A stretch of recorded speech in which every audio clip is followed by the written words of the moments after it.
So we worked together in intensive care unit, and I know that you were initially set on doing anesthetics, and Mm. then changed your mind to doing intensive care unit, and now have finally picked a respiratory physician. Was that a natural progression? What made you go from anesthetics all the way to respiratory medicine? Um, I guess it was like a lot of trial and error. So like before I did medicine, I did nursing, and I guess the bulk of what I did when I did nursing was ICU, was intensive care.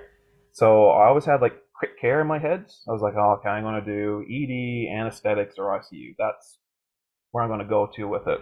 And initially, believe it or not, I thought I was going to do ED, and I loved it during my intern year. Absolutely hated it during my JHO year. And I think it was like I just don't have that type of stamina that those guys have. Those guys are always like switched on. They're just go, go, go. It doesn't matter what, time of day it is. It's like Cat Definitely a 1 different coming in, Jag personality. 5. They're just ready to go. And Mm. I found that to me, I found that like exhausting. Like there's just no reprieve kind of thing. And I think it was like I like seeing a patient from beginning to end. And ED is really great because you get there, you get in on the exciting stuff. But once you stabilize them, you refer them on, then you don't get to see them afterwards. So I found that I didn't get a whole lot of satisfaction from that aspect of it. So then, yeah, naturally I was like, all right, ICU, I still get all my acute sort of stuff. And, I'll get, I always thought like airways and everything. I thought it was great. I thought it was good fun doing like interventions. I thought it was really, really good as well, but I wasn't super surgically inclined.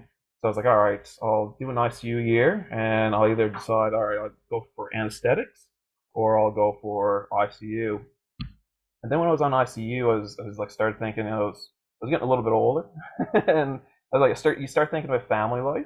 Yeah. And I looked around at my bosses, and I loved all my bosses to death and everything. But you could tell that the journey to being an ICU physician and also having that job, it isn't easy. Like it takes a lot of sacrifice from your personal life, and I just didn't want that for me. I didn't want to have to struggle or sacrifice my home life for my job.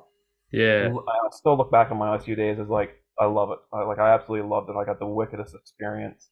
And then you would think anesthetics would have been like the natural, like, okay, like you get through your training, but you could actually, I guess, get a little bit more control over your lifestyle once you're out and you're a consultant. You can kind of pick and choose how much public, private, that sort of thing. But again, it kind of came to the whole seeing the patient through.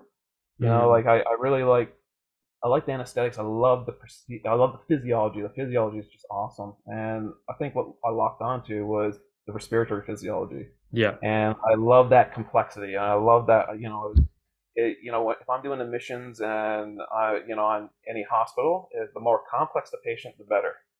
Mm. If you tell me one problem, sure, that's great. That's an easy admission. You tell me this patient's coming in with X, Y, Z, and I'm like, yeah, I'm digging my teeth into this now. Like I get something. I'm very cerebral. I love to think. I want to be able to get in and figure out all these patients' problems and try to start chipping away at them. So, and that's why I kind of went towards physician training because it's for the I guess the intellectually greedy. If you can't really decide which little one you want to do, you can say, all right, I'll do my physician training and I get 3 months here, 3 months there, 3 months there. Yeah. And, I've done so many rotations, got so much experience now that I don't know, I feel like I've actually gotten like a lot of the experiences that I wanted to get when I said, all right, I'm going to be a doctor. Yeah. So I've gotten to do my intubations. I got to put in my central lines. I've gotten to do chest tubes and taps and all these things. And so yeah, it's been pretty good for me on that front.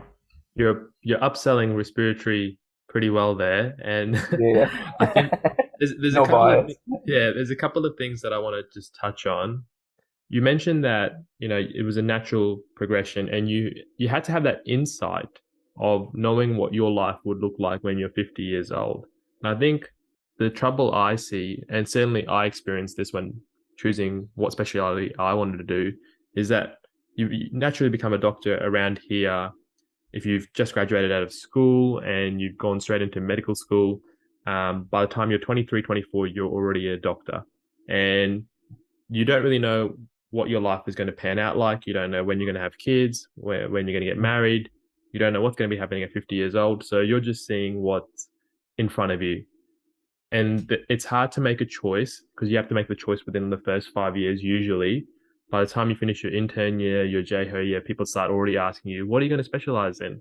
And you're like, man, Yeah. give me a break. I literally just became a doctor. Like, please give me a time to just relax, enjoy my life. Mhm. But at the same time, if you don't start thinking about those things, you start falling behind because other people in your cohort are already doing that.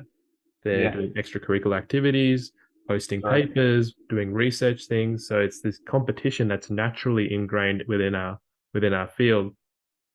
And what I'm trying to get to is the fact that it's really hard to make that decision on what your life is going to be like. And I wonder if age, um, in kind of your situation, played a big part because being I guess, more of a mature age student who's had a bit of life experience and was already married or close to being married, that seemed like it was a big thing for you.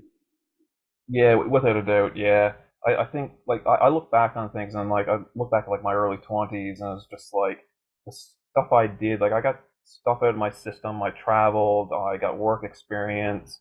I did a lot of things that I think a lot of young doctors might miss out or might grieve not having that experience when they Hmm. first get out of med school because it is very intense. Like as soon as you leave med school, you're doing a it's not it's not a job that you can kind of just do haphazardly or you got to show up. You got to there's really big repercussions for the decisions you make and the work that you do. Yeah. So you're starting with a very intense job right out of med school. So if you're younger and you don't have those experiences, it kind of gets convoluted into the competition of getting into the program. And then finally, when you get out on the other side, you see some people are like they get 3 years into a specialist program and they're like, I don't want this. And I do wonder if that's just they didn't have enough experience or time, to kind of let things settle and to really figure out what they wanted in life. Yeah. And for me, like I don't even think it's so much what I wanted as what I knew what I didn't want. I knew I didn't want to be pulled away from my family. I knew that I didn't want the surgeon saying, "Hey, can you lift the bed a little bit?" or whatever. So The most exciting time sometimes in surgery is just that yeah, for yeah, anesthetists. Oh yeah, I can move the bed this way for yeah, you. yeah. I think I could do that. I think I could do that. And then you still end up pressing the wrong way. Yeah, how dare they pull me away from my Sudoku to do that?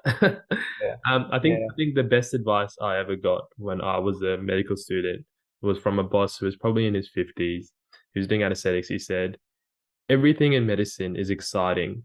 We choose medicine because it's exciting. So yeah, every specialty will have its exciting things. However, don't choose a specialty because of that exciting thing. Look at what is the worst day possible you can have in that specialty. yep. And if you can live with that day, then that's the specialty for you. And it's a very pessimistic way 100%. to look at it. And for me, it was like, what's the worst day in anesthetics? It's probably doing clinic. The clinic isn't too bad because you're going to educate patients about what their procedures are. And if you change your orientation, your worst day can become a best day. What Yeah. is the worst day for you doing respiratory medicine? Yeah, yeah, totally. Yeah. So like for me, what I have in my head, respiratory medicine is very busy and it can be very acute and very intense, that sort of thing. So, in my thought process would be like, I get through and I'm a first year AT and all this stuff and you start thinking about, somebody who's got, massive hemoptysis or something that's happening, managing that stuff or really, really bad like pulmonary hypertension, managing that stuff in the middle of the night.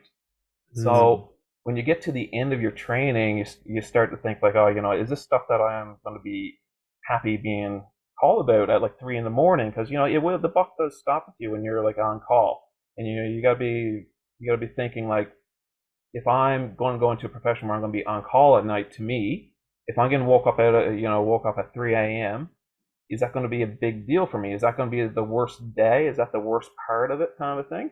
And for me, I'm happy with that. I'm okay with that. I'm okay with, if that's my worst day, being a consultant, being woke up at 3 because my AT or my junior needs me, I'm good for that. I'm happy for that. So, but again, it kind of depends on the flavor of the work as well. I think about like again ED and stuff like that, where it's just nonstop, and you will be on call over. We worked at Ipswich together, and Yeah. the bosses go to the bunker, they call it, and then it's Yeah, and then just they get called in really at sick 2 patients. a.m. and it's Yeah, and just they're constantly being pulled out, kind of a thing. yeah, Whereas, with rescue, you are going to get calls and all that, but it's probably not to that level of intensity, I guess. yeah, And I guess the worst day would be, you got a massive post take, you get some really, really sick people, and it just means a long day of putting in good work, making sure that you cross all the T's and dot all the I's.